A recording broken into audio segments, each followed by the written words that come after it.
अज्ञानीपणाचा कळस आणि दोन लहान मुलांचा जीव गमावणं. कुटुंबाच्या प्रेमापोटी माणूस नेहमी धडपडत असतो. आपण कामाला गेल्यावर आपल्या घरी आपल्या पत्नीला, मुलांना कोणत्याही प्रकारचा त्रास होऊ नये. आपण जिथं राहतो तिथं एक सुरक्षित वातावरण असावं. त्यांच्यावर काही संकट येऊ नये. आपल्या अप्रोक्ष त्यांना काही भोगावं लागू नये. खूप चांगली भावना आहे ही. कुटुंबाविषयी असलेली एक आस्था. नक्कीच प्रत्येकाच्या मनात ही आस्था पाहिजेच पाहिजे. परंतु ही आस्था आणि हे प्रेम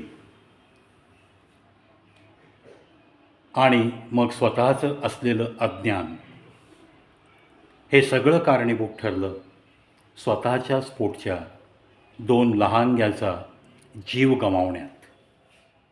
अतिशय दोन लहान मुलं, पती पत्नी आनंदात राहत होते.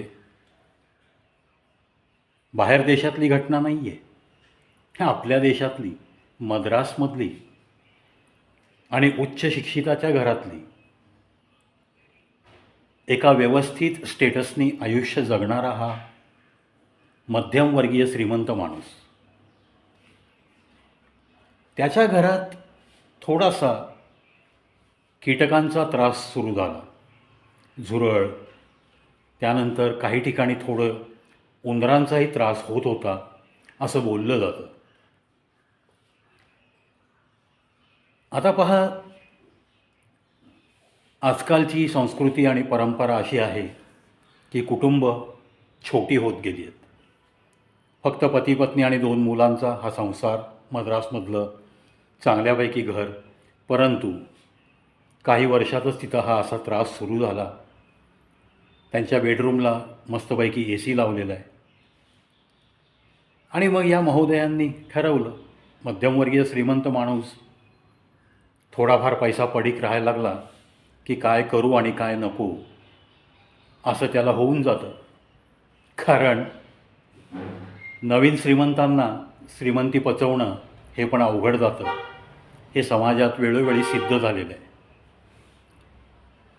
आपण समजा एखाद्याच्या घरी गेलो आणि त्याची परिस्थिती आपल्या डोळ्यादेखतच सुधारलेली असेल, तर पूर्वी जो तो आपल्याशी गप्पा मारायचा तेव्हा जे विषय असतात ते विषय नक्कीच नसतात मग.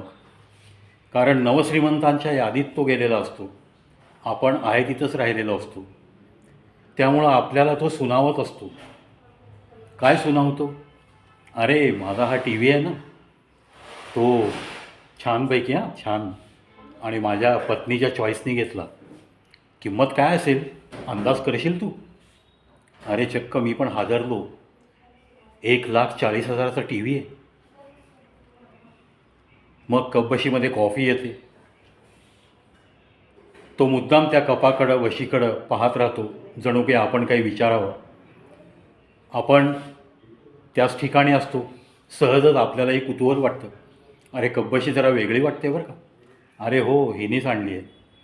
ते आपलं नाही का ते क्रॉकरीचं मोठं दुकान, अरे तिथनं आणली ती नाही. काय का कशा डझन मिळाल्या? मग आतून आवाज येतो, 3,000 रुपये डझन. असं हे नवश्रीमंतांचं वागणं थोडंसं बदलतं. त्याच पद्धतीने हा मध्यमवर्गीय श्रीमंत, असा मी उल्लेख करतो आहे. फ्लॅटला AC आहे आणि घरात पत्नीची कटकट सुरू झाली की झुरळं खूप झाली आहेत, उंदीर पण येत आहेत, त्रास होतो आहे. मग महाशयांनी लगेच ऑनलाईन सर्च चालू केला. एक पेस्ट कंट्रोलवाली कंपनी दिसली, तिथे कॉन्टॅक्ट केला, त्यांना बोलावलं. पेस्ट कंट्रोलवाल्यांनी पाहिलं, सगळं घराची पाहणी केली आणि मग जे काही करायचं ते पेस्ट कंट्रोलचं काम करून ती लोकं निघून गेली. आता हे साधं ज्ञान आहे की हे प्रत्येकाने घेतलं पाहिजे.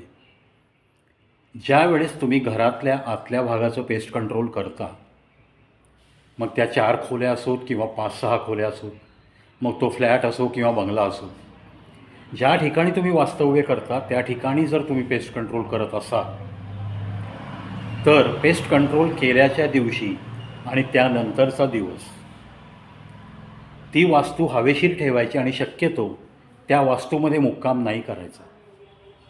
हे साधं गणित आहे. सगळ्या दारं खिडक्या उघडी ठेवावी लागतील. रात्रीच्या वेळेस तुम्ही दारं भले लॉक करा, खिडक्या उघड्या ठेवा आणि लॉक करून इतर ठिकाणी कुठेतरी वास्तव्यास गेलं पाहिजे. आता हीच नेमकी अज्ञानीपणाची चूक झालेली आहे. हे ज्ञान त्या व्यक्तीला होतं नव्हतं हे काही माहिती नाही, पण घडल्या घटनेवरनं असं दिसतं आहे की त्याला हे ज्ञान नव्हतं. पेस्ट कंट्रोल अशा ज्या एजन्सीज आहेत त्यासाठी पहिली पायरी आपल्याला हे पाहता आलं पाहिजे की ती गव्हर्नमेंट रजिस्टर्ड कंपनी आहे का, जेणेकरून त्यांना काही परफेक्ट नियमावली गव्हर्नमेंटने आखून दिलेली असते, त्याप्रमाणे ती कामं करतात. In case of any undue incidence तुम्हाला त्यांच्याकडे दाद मागता येते. पहिला आस्पेक्ट त्यांनी पाहिला होता का नाही हा मुद्दा आता खूप गौण आहे, कारण जे नुकसान झालं आहे ते कधीही भरून न येणारं नुकसान झालं आहे. झालं काय की पेस्ट कंट्रोल करून गेल्यानंतर त्या माणसांनी ज्या काही वड्या त्या घरामध्ये ठेवल्या होत्या, पेस्टिसाइड्स इन्क्लुडिंग हझार्डस केमिकल्स, बायोथेलिन, थॅलियम असं मिक्स केलेल्या काही गोळ्या, ज्या वासाने कीटक, झुरळं वगैरे मरतात, उंदीरसुद्धा मरू शकतो, पळून जाऊ शकतात तिथून, असं काहीतरी होऊन त्या माणसांना त्या कीटक आणि उंदरांपासून मुक्ती मिळू शकते. पेस्ट कंट्रोल केल्यानंतर त्या घरात खरं पाहिलं तर वास्तव्यास राहिलंच नाही पाहिजे. थोडीशी एक्स्ट्राऑर्डिनरी प्रिकॉशन वाटेल ऐकणाऱ्यांना, पण मानवी जीवापेक्षा कोणतीही गोष्ट मोठी नसते. झाला तर खूप बाका प्रसंग येऊ शकतो. अशी काही घटना घडली तर खूप आक्रीत घडू शकतं आणि हेच सिद्ध झालं आहे या मद्रासच्या केसवरून. त्या कुटुंबियांनी पेस्ट कंट्रोल झाल्यानंतरसुद्धा त्याच घरात वास्तव्य केलं, रात्री AC चालू केला आणि जी काही त्यांच्या झोपण्याच्या खोल्या होत्या तिथे ते झोपले. मुलं लहान होती, त्यांची प्रतिकारशक्ती कमी होती. ACची हवा आणि त्यातून निघणाऱ्या व्हेपर्स या सगळ्या गोष्टी श्वासातून आतमध्ये गेल्या. विषारी वायू या लहान मुलांच्या फुफ्फुसामध्ये गेला आणि सकाळी या आईवडिलांना अस्वस्थ वाटू लागलं आणि मुलंसुद्धा काही रिस्पॉन्ड करेनात. तेव्हा एका मित्राच्या सहाय्याने दवाखाना गाठला, पण दवाखान्यात जाईपर्यंत मुलांच्या बाबतीत खूप उशीर झाला होता. त्यांना डेथ डिक्लेअर केला गेला आणि या दोघांवरती ट्रीटमेंट सुरू केली. तसे पाहिले तरी पती पत्नीसुद्धा मरता मरता वाचलेत असंच म्हणावं लागेल. हकनाक आपल्या पोटची दोन्ही मुलं एकाच वेळेस छोट्याशा अज्ञानामुळं, नको तो निर्णय घेतल्यामुळं आज मुलं गमवावी लागली. ही खेदजनक बाब कोणाच्याही आयुष्यात कधीही घडू नये याच मी सदिच्छा व्यक्त करतो आणि म्हणूनच थोडासा जागृती करण्याचा प्रयत्न म्हणून हा व्हिडिओ खास जास्तीत जास्त लोकांपर्यंत ही माहिती पोहोचावी याच एका सदिच्छेने. पेस्ट कंट्रोलच्या बाबतीत आजकाल खूप मोठी केमिकल्स निघालेली आहेत, त्याच्यामध्ये खूप मोठं संशोधन झालेलं आहे. तथापि गव्हर्नमेंट रजिस्टर्ड असतील त्याच कंपन्यांना बोलवा. बोलवल्यानंतर अन्न कुठल्याही पद्धतीने उघडं ठेवू नका. शक्यतो मी सांगतो तीच अवलंब करा त्या गोष्टीचा की पेस्ट कंट्रोल केलेल्या घरामध्ये त्या रात्री वास्तव्य करू नका. लॉक करा, एखाद्या नातेवाईकाकडे जा. लॉजचा खर्च होऊ द्या 1000-1200, लॉजमध्ये झोपा, पण त्या घरात कधीही वास्तव्य करू नका. कारण कोणतं केमिकल वापरलं आहे, ते किती हजार्डस आहे, त्याच्यातनं काय वेपर्स बाहेर पडणार आहेत, त्याचा नक्की मानवी श्वसनसंस्थेवर काय परिणाम होणार आहे याचं तुम्हाला काहीही ज्ञान नसतं. जुजबी ज्ञान या ठिकाणी उपयोगी नाही आहे, कारण जीवनाची रिस्क तुम्ही घेताय. आज ही 2 मद्रासमधली लहान मुलं हकनाक त्यांचं आयुष्य संपलं आहे. आईबाप आयुष्यभर जिवंतपणीच ते मरणयातना भोगतील, कारण ते स्वतःला कधीच माफ करणार नाहीत. तो बाप ज्याने निर्णय घेतला पेस्ट कंट्रोलचा, जी पत्नी तिच्या प्रेमापोटी त्यांनी निर्णय घेतला, जे काय 10-15 हजार खर्च केले ते केले, पण 2 मुलं गमावली.